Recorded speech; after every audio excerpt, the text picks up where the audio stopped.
Good morning. Do you want to see a beautiful spot here? Every morning I come here and sit down and meditate right on the beach. This poor guy here I was talking to, he's behind me right now.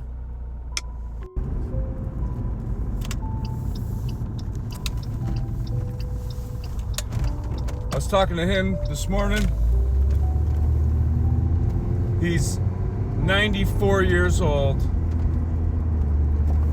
He got sick. The government stepped in. The state stepped in and took his house. He had the cash to pay the fine, but they wouldn't let him because they wanted his property to build behind it. He fought it in court during cancer, and then he beat cancer and developed a blood infection from the hospital. And now the guy has to live in his car. Obviously, you see his car.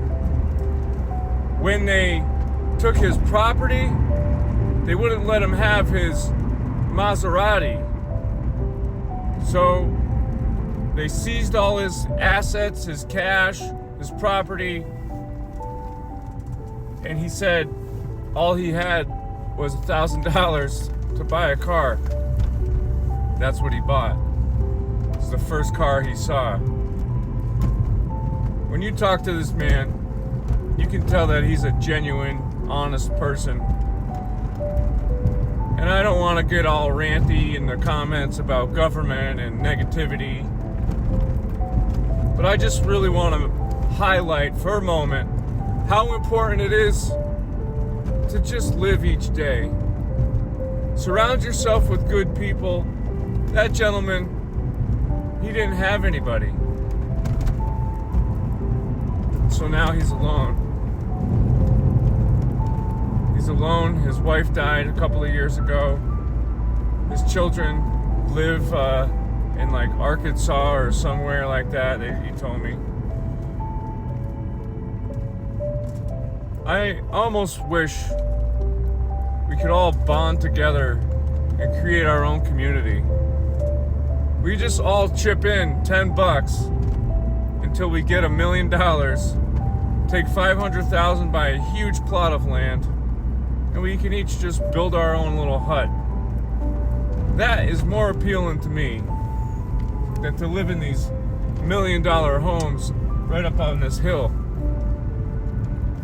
There's houses right here on the next street over. 7 million, 5 million, 12 million. I got consulted to look at one right up here and inspect it and make sure the framing was done correctly. I used to be in the building trades. Sometimes I'll do inspections. Why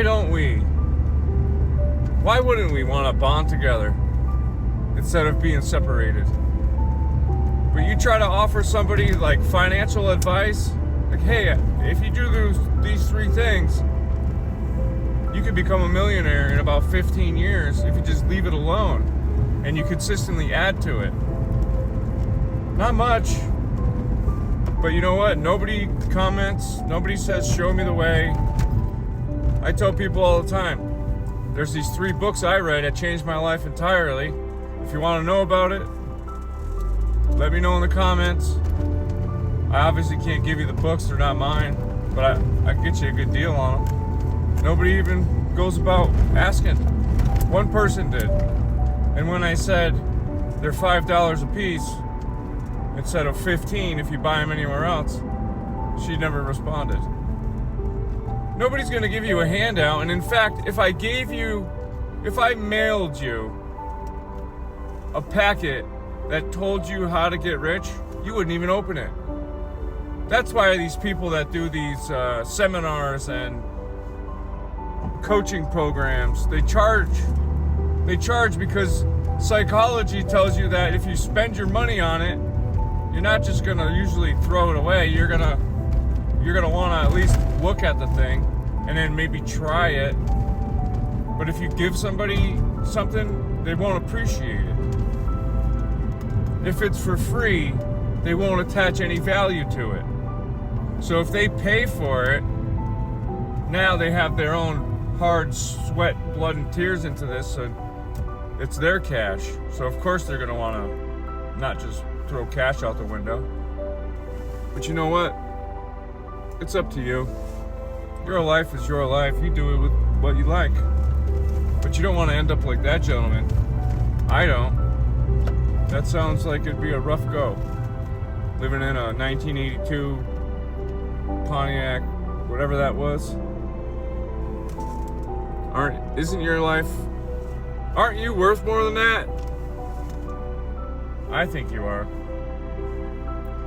Do you know that if you did just one thing, put $100 a month, every month, for the next 15 years, you will become a 1.5, 1.7 millionaire. If you did $300 a month, the number goes up to 2.5 to 3 point something. If you did $500 a month, 3.5 to 4 million. 15, 20 years. I'm 48. I have 20 years left. I'll be 68. That's really not a lot of time. In 10 years, you'll have half the amount. Ish. But nobody comments and says, yeah, let me pay your $5 and show me the packet, mail me the packet, download it. Why wouldn't you do that? Hey, if you like being stuck, that's up to you.